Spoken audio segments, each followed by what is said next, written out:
Allez, tout de suite, on rentre dans le vif du sujet avec le premier duel de la soirée opposant deux combattants youth, Mike. Oui, ce sera Taraki Terira que vous voyez à l'antenne. Il sera opposé à Hivei Hugon que nous verrons dans quelques instants, le fameux Savage. Ils sont tous les deux mineurs. Le deuxième aura 16 ans et Taraki, lui, a 17 ans, un tout petit peu plus âgé. Il fait actuellement des études, mais ce soir, il va monter dans la cage. Et oui, 1m80, Taraki pour 71 kg, il a 17 ans comme tu le disais, pratiquant de Muay Thai. Je le vois accompagné de son coach, il est dans le club de JT, donc son coach Terry Techo Tata. Effectivement, 2 années seulement de MMA. Effectivement, ce sont des jeunes qui ont forcément peu d'expérience, mais déjà un petit palmarès. Une victoire pour une défaite, donc un palmarès équilibré pour ce Taraki Terira. Voilà, et c'est important de le rappeler que ce soir, ce duel est un combat revanche, puisque les deux protagonistes ont déjà été opposés lors de la soirée OFL à Haroué. Est-ce qu'on peut rappeler le résultat de ce premier combat? Tu l'as en tête, Oriano? Oui, il me semble que c'était Hugon qui l'avait remporté par décision des juges. On va voir si Taraki réussit à laver l'affront avec notamment le gros high kick qu'il revendique. C'est sa technique préférée lorsqu'il est debout. En tout cas, on les a rencontrés, Mike, dans les vestiaires, juste avant que la soirée commence. Ils devaient justement passer aux tests médicaux, mais aussi à l'échauffement. Et donc, on a pris un peu le pouls du côté des vestiaires. Taraki était en forme, confiant pour ce combat. Allez, tout de suite, on va parler de ce deuxième combattant.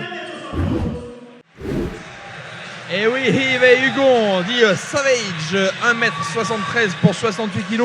Il n'a que 16 ans, mais regardez cette détermination dans le regard. Il va rentrer dans la cage en toute confiance après, bien entendu, ce petit contrôle médical juste avant, donc qui est obligatoire. Alors, est-ce qu'on peut rappeler avec Rehere notamment ce qu'il va faire maintenant, Oriano? Alors, on va tout simplement vérifier le matériel. On va mettre la vaseline justement pour éviter que les boxeurs se blessent et les coupures. Ce qui est intéressant de souligner aussi pour ce premier duel, Mike, c'est un combat youth, donc il y aura des casques. Les casques seront obligatoires, mais les coups pourront être portés au niveau de la tête, aussi bien debout qu'au sol. Voilà, ça peut paraître surprenant pour des combattants mineurs, mais effectivement, les coups sont permis à la tête, au sol comme debout, du moment qu'ils ont un casque. Alors Hivei, il a un fan club, on l'a entendu lorsqu'il est arrivé, ce qui lui donne beaucoup de confiance aussi, peut-être un avantage face à son adversaire. En tout cas, c'est un pratiquant de MMA depuis déjà 2 ans et demi. Il a 5 combats à son palmarès et il vient du club Highlander MMA où il a fait ses armes. Et lui aussi un palmarès assez équilibré avec 2 victoires, une défaite et 2 matchs nuls. Donc légèrement positif, il va essayer de renforcer aujourd'hui ce palmarès. Et combat donc arbitré par Yannick Hartmann. Allez, c'est parti pour ce premier round de 3 minutes. 2 lycéens qui s'affrontent ce soir avant de retourner au lycée lundi. Allez, tout de suite des gros échanges de coups quand même. On se jauge un peu avec le jab du côté de Taraki pour prendre sa distance. Un petit peu plus grand. Hugon, lui, va essayer de venir tout de suite à la saisie pour l'emmener au sol. Bonne défense du côté du bleu. Hugon qui assène des coups de genoux pour l'instant. Un bon travail contre la paroi. Et Taraki qui aime bien le pied-point. Donc il est possible que Hugon le sache et préfère le contact, la lutte. Okay, Taraki pour l'instant qui contrôle son adversaire. Essayer de pivoter aussi pour ne pas se laisser bloquer trop contre la paroi. Hugon aussi qui essaie de travailler, de trouver le bon mouvement et de placer des coups ensuite. Pour l'instant, contre-offensive de la part de genoux dans les côtes, expérience du Muay Thai peut-être.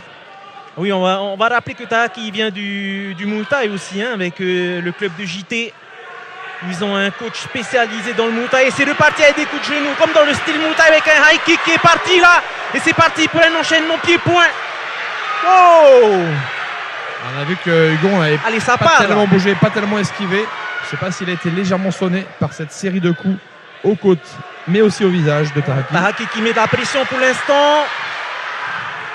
Hugon qui fonce quand même, qui avance, il ne recule pas, voilà, on peut le voir. Il continue à avancer sur son adversaire. prendre les double legs. Voilà, le double leg qui était annoncé et qui est passé. Allez, c'est parti. Maintenant, Hugon qui est pris dans la garde de son adversaire. Non, pas tout à fait. On voit pas bien de cet angle-là. Ah, ça y est. Ça y est, Hugon qui va essayer de prendre son adversaire dans sa garde. Non, c'est qui prend son adversaire dans sa garde. Pour l'instant, il n'a qu'une jambe. Ça laisse l'occasion à Hugon de travailler sur le ground and pound. Pour l'instant, il est debout. Et c'est reparti au sol. C'était bien contré de la part de Hugon. Hugon qui est repassé devant, dessus. Alors, il est dans la garde pour l'instant, hein, contrôlé un peu par oui, mais ce que je voulais dire, c'est qu'il a bien contré sur le petite balayette qu'a tenté son adversaire. Et il a réussi à retomber dessus, alors qu'il semblait mal engagé sur cette chute. Sachant que Taraki avait réussi quand même à bien se relever. Et pour l'instant, Taraki a, je dirais, dominé debout, mais au sol, ça a été plus compliqué. Il a pris déjà un ground and pound. Et si Hugon réussit à se sortir de cette garde... Pour l'instant, il contrôle son adversaire en mettant dans sa garde. Ouais. Donc, Hugon, lui, il faudra qu'il essaie de sortir pour pouvoir continuer son travail de ça. Tout à l'heure, il a réussi. C'est la fin du premier round. Eh ben, on peut dire que c'est parti sur les chapeaux de roue. Effectivement, il y a eu quelques secondes d'observation, mais ça n'a pas duré. Et on peut dire, alors je ne sais pas si tu partages ma première analyse là, Taraki a été vraiment fort debout. Il a enchaîné les coups, il est notamment bien sorti. Il était coincé dans la cage à un moment, mais il est bien sorti avec peut-être son Muay Thai aussi.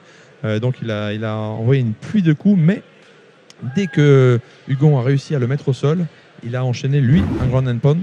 Et ça a été voilà la sortie de Taraki avec l'enchaînement de coups au visage et aux côtes. C'était serré pour l'instant. Hein, et même avec un petit peu de provocation là qu'on a vu au ralenti. Et tout de suite, on voit Hugon qui est debout contre son adversaire. Voilà, qui s'était relevé justement d'une position au sol et maintenant qui revient au sol. Ouais, ça fait quand même 2 takedowns pour Hugon et du ground and pound aussi. Je dirais léger avantage pour Hugon en ce premier round. Est-ce qu'on partage cette analyse?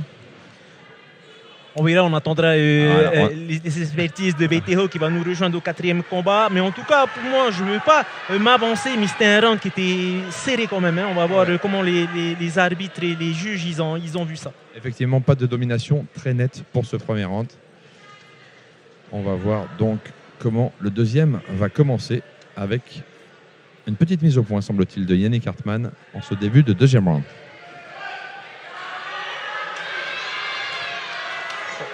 On l'a vu, Taraki qui mettait plus la pression au niveau du striking, justement avec son style de boxe de Muay Thai. Et là, il prend un peu plus la distance avec son allonge, son bras avant. Et tu vois sans doute que Hugon était dangereux au takedown. Qui change de garde aussi souvent. Il se met en gaucher puis en droitier.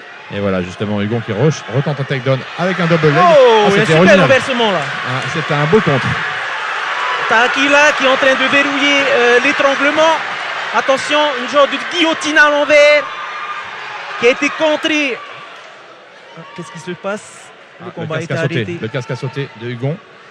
Il va remettre son casque parce que c'est toujours la sécurité. On rappelle que ce sont 2 combattants mineurs qui doivent combattre avec leur casque, d'autant plus que les coups à la tête sont autorisés.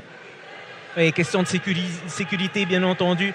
On doit remettre, on interrompt le combat pour justement remettre le casque. Allez, c'est reparti. En tout cas, Taraki qui a bien commencé son deuxième round et qui continue avec des coups qui semblent passer à la fois aux côtes et au visage.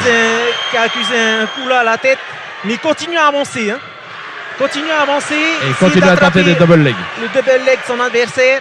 Mais comme tout à l'heure, il se fait contrer. Attention, un contre sur un étranglement. Ça peut être dangereux cette situation là. Ah, le casque encore qui s'est enlevé. Ah, Yannick qui demande de continuer quand même le combat pour pas que le combat soit arrêté, soit interrompu à chaque instant. Voilà, là. C'est pour continuer l'engagement du combat. Pas de domination nette en tout cas sur ce sol. Les coups ne peuvent pas porter à cette distance.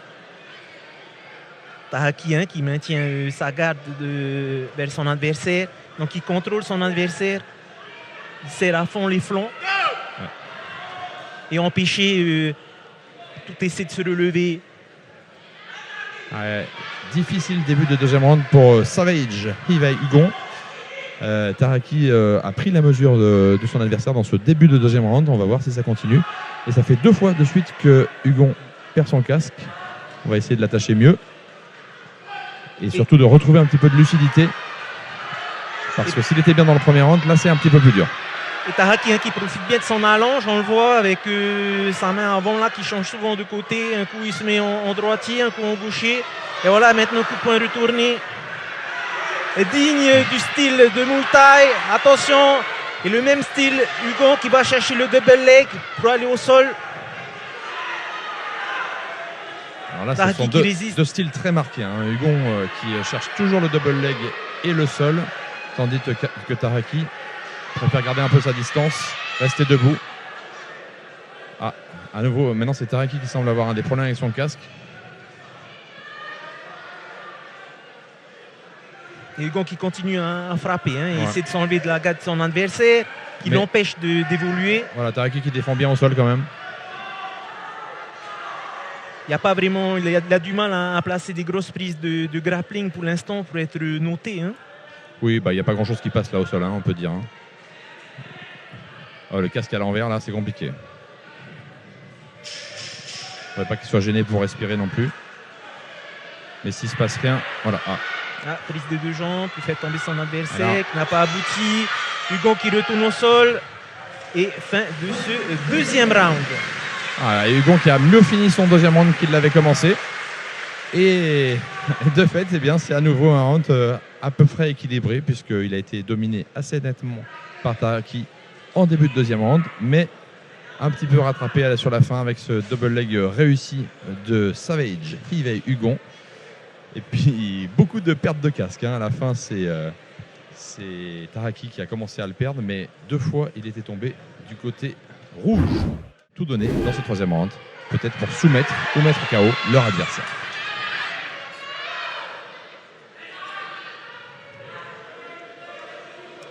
Allez, c'est le troisième round. La fatigue s'est quand même installée. Il y a moins d'engouement que le premier round, mais en tout cas, pour l'instant, c'est Hugon qui met la pression avec une tentative de takedown qui est passée.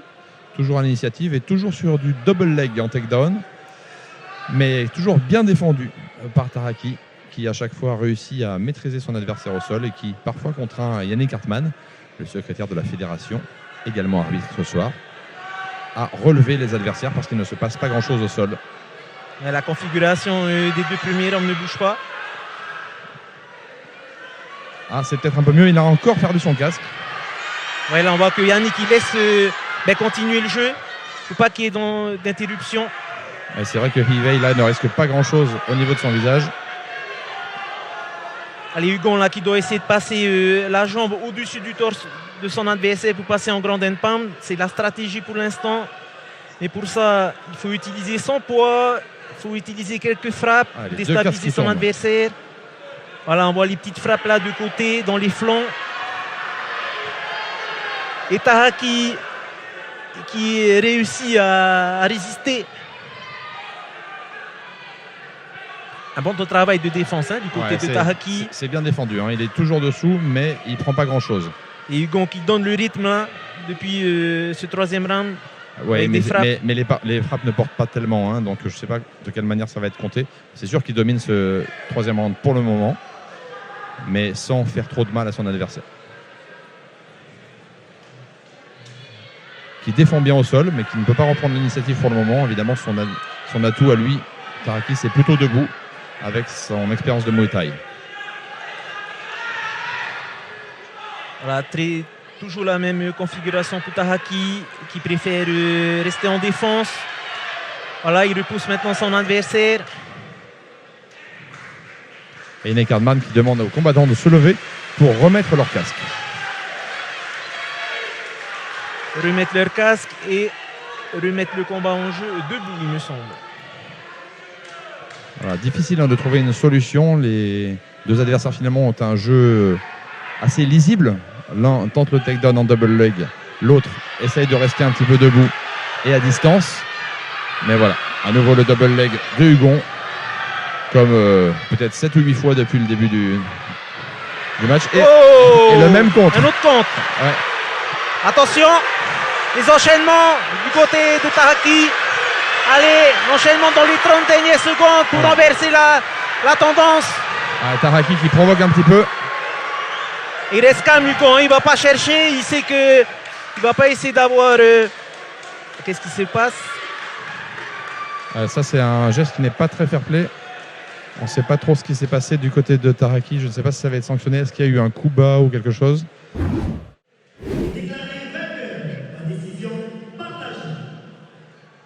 On était peut-être arrivé au terme du temps. Victoire de Taraki pour cette revanche.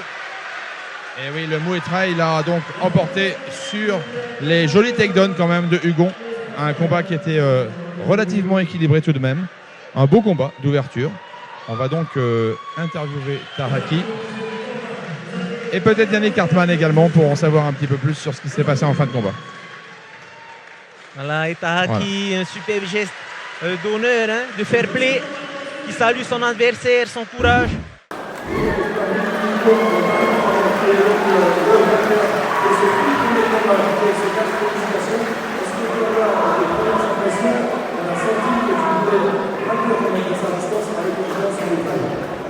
Tout d'abord, préciser comment se prépare de compris. Je veux aussi prendre un peu parce que accepter la réponse. Vous avez vu la stratégie sur le stade, parce que au sol était bien meilleur. La distance. Faire mal, voilà, c'était ça la stratégie. Et ça a plutôt fonctionné, même si on a senti qu'au sol, effectivement, c'était un petit peu difficile. On t'a vu faire un geste un peu d'énervement à la fin en jetant le gaz. Qu'est-ce qui s'est passé? Alors, je voulais m'excuser, c'était vraiment l'adrénaline qui sortait, je stressais beaucoup, j'ai pas contrôlé, désolé, à sa team et à tout le monde. Et à quoi tu réagissais à ce moment-là? L'arbitre t'a dit quelque chose? Ouais, alors il m'a battu la première fois. Alors ce combat, c'était une prépa vraiment différente, très dure, très intense. J'ai fait le combat il y a 2 semaines, j'étais pas au poids, j'ai cut, du coup c'était vraiment toute la pression qui sortait. Félicitations, est-ce que tu peux nous donner quelques éléments sur la suite? Qu'est-ce que tu comptes faire ensuite? Ben là, je vais me reposer, je pense, cette année. Peut-être des combats en Muay Thai ou même en striking, mais voilà, cette année, je vais me poser. Eh bien, félicitations en tout cas, bravo, bravo. Et voilà, félicitations donc au vainqueur de ce premier combat de la soirée, Taraki Terira.